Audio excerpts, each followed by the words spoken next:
네, 안녕하세요. 서른익입니다. 주말 끝나고 이제 한 주 시작을 했죠. 월요일부터 출근하고 쉽지는 않습니다. 그래도 다들 화이팅 하시길 바라겠고요. 영상을 좀 올리려고 노력을 하고 있고, 올리고 나면 영상에 감사하신 분들이 좀 있는데요. 부족한 영상 봐주시고 응원해주시는 분들에게 참 감사하다는 말씀을 전하고 싶습니다. 근데 어디서 자료 퍼와가지고 그냥 지 맘대로 추측하고 이야기한다는 무슨 악의적인 댓글을 좀 본 적이 있는데 어느 정도는 인정을 합니다. 근데 어불성설인 게 자료가 없이 무에서 뭔가 창의적으로 얘기를 할 수가 있지는 않다고 생각하거든요. 그리고 제가 이야기하는 것은 주가를 예측하는 것에 대한 이야기를 하는 것이 아니고 매크로나 탑다운식으로 접근하고 있다는 것을 항상 인지하고 영상 봐주시면 감사하겠고요. 부족한 영상이 생산적이고 분명 생각해 볼 만한 다른 관점에서 바라보는 댓글은 저에게도 굉장히 많은 도움이 되고요. 얼마든지 환영합니다만 논지를 흐리거나 근거가 없는 기분 나쁜 댓글들이 좀 있는데 그런 분들은 정중하게 부탁드립니다. 영상 보지 마시고 그냥 구독도 안 하셔도 괜찮으니까 그런 분들은 그냥 채널에서 나가주시면 감사하겠습니다. 네, 오늘은 이제 좀 지역은행의 주가가 좀 심상치 않고 그렇게 조심하는 게 욕을 먹을 일인가 라고 하는 제목으로 좀 썸네일을 가져왔고요. 오늘 현재 시작하는 6월 26일 밤 10시 실시간으로 미국 시장금리 흐름을 좀 보면 10년물이나 20년물, 30년물 채권금리가 마이너스 3.44% 하락을 하고 있고 20년물이나 30년물은 1%, 2% 각각 하락을 하고 있습니다. 계속 언급드리지만 채권은 3.8에서 4까지 굉장히 매력적인 금리 스프레드라고 말씀드린 적이 있었고 장기물 채권에 투자하시는 분들은 그동안 마음고생이 좀 많으셨을 것 같은데 축하드리고요. 그리고 미국 3대 지수는 이제 실시간으로 반영한 그 흐름에서 전반적으로 좀 하락을 하고 있죠. 그렇게 주가가 굉장히 높은 곳에서 조금 과열된 분위기를 시키고 있는 그런 모습이라고 생각이 들고요. 시장 흐름을 좀 체크하다가 최근 골디락스나 AI나 이런 상승장의 뷰들이 굉장히 많아지고 있는 가운데에서 이제 보시면은 지역은행 주가 흐름이 심상치 않아 와서 한번 가져와 봤습니다. 사실 중장기 투자 관점에서 항상 유념해야 할 부분은 시장은 항상 심리적으로 움직이지는 않기 때문에 항상 뉴스나 언론에서는 상승장일 때는 상승뷰를 이야기하는 관점의 전망들이 많이 나온다는 것을 기억을 해야 하고요. 그런데 모든 비관론이 사라지고 상승장만을 추구하는 장밋빛 밝은 이야기가 계속될 때는 항상 조심해야 합니다. 반면에 비관론이 가득하고 침체 분위기, 더 이상 좋은 소식들이 없을 정도로의 시장 공포감이 가득해질 때에는 주식의 용기를 좀 내셔야 한다고 생각을 하고 있습니다.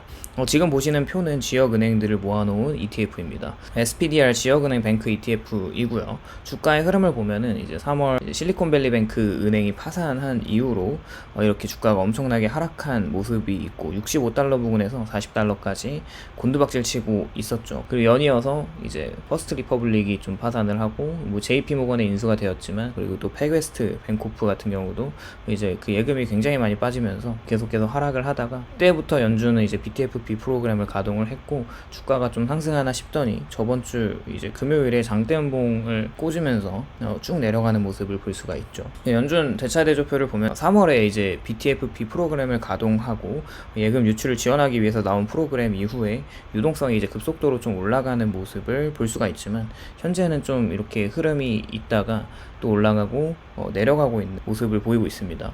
23일에 발표된 연준 대차대조표 밸런스 시트를 좀 보면은 8조 362억 달러로 계속 그나마 좀 낮아지고 있는 모습을 보이고 있고요. 유동성은 올해 3월 20일 고점을 찍고 다시 5월까지 낮아지다가 점점 유동성이 풀리는가 싶더니 6월에 다시 이렇게 유동성이 흡수되고 있는 모습을 볼 수가 있습니다. 이제 실제로 대차대조표를 좀 살펴보면 노란색은 이제 마이너스를 기록하고 있고요. 파란색은 플러스로 이제 6월 14일 기준에서 21일 발표된 수치는 확실히 연준의 자산은 줄어들었습니다. 지난번에 설명을 드린 적이 있는데 미국 재무부 계좌 TGA와 미국 영래포 잔고를 보여주는 표입니다.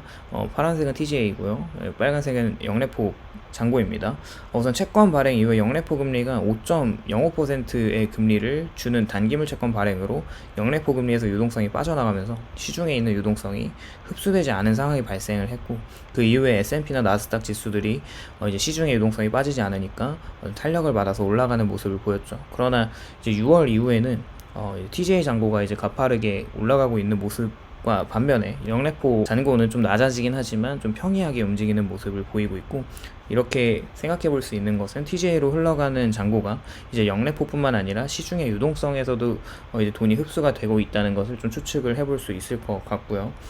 이제 개인적으로는 지역은행에서 지속적으로 돈이 빠져나가고 있는 모습을 보면, 특히 21년도부터 22년, 23년까지 이어지는 지속적으로 예금 흐름이, 예금 총합이 줄어들고 있는 모습을 볼 수가 있고, 이렇게 직관적으로라도 유동성이 풀리다가 이제 연준의 밸런스 시트에서도 봤듯이 유동성이 풀리다가 다시 줄어들고 있는 모습을 볼 수가 있겠죠. 여전히 연준은 긴축을 하고 있다는 것을 알아야 합니다. 이렇게 이제 연준 대차대조표에서 23년 3월 이후에 이런 지역은행을 막기 위해서 예금이 빠져나가면 채워넣을 수 있는 이제 BTFP 프로그램이 이제 3월부터 실시가 되면서 쭉 올라가는 모습을 보이고 있고, 여전히 계속적으로 미미하지만 올라가고 있는 모습을 볼 수가 있습니다. 이게 의미하는 것은 미국 재무부나 연준에서는 은행 시스템 위기가 붕괴되지 않을 거라고 지속적으로 안심을 시키고 있는 상황이고, 이제 긴축을 하면서 BTFP로 나가는 돈이 이제 유동성을 이제 내보내고 있는 모습이기 때문에 어떻게 보면은 뒷창구로 좀, 은행 뒷창구로는 돈이 들어오고 있긴 하지만 어느 정도 이제 금융위기를 겪어왔던 미국에서는 이제 은행 시스템이 붕괴되는 결과에 대한 조치들이 많이 있을 거라고 생각을 하고 있고요. 이제 사실 근데 뱅크런이라는 게 지난 실리콘밸리나 퍼스트 리퍼블릭 등 굵직굵직한 은행들에서 돈이 막 빠져나가는 모습을 봤잖아요. 이제 이렇게 한순간에 예금 보호가 되지 않는다고 생각을 하면 예금자들은 계속 은행 예금을 뺄 것이기 때문에, 이렇게 연준이나 재무부나 전반적인 시장에서 이제 은행은 안전하다라고 하는 그런 그 생각들을 심어주기 위해 굉장히 많이 노력하고 있다는 것을 좀 개인적으로 생각을 해봤고, 근데 사실 하반기에는 뭔가 은행에서 하나 터질 것 같다는 생각을 해보게 되거든요.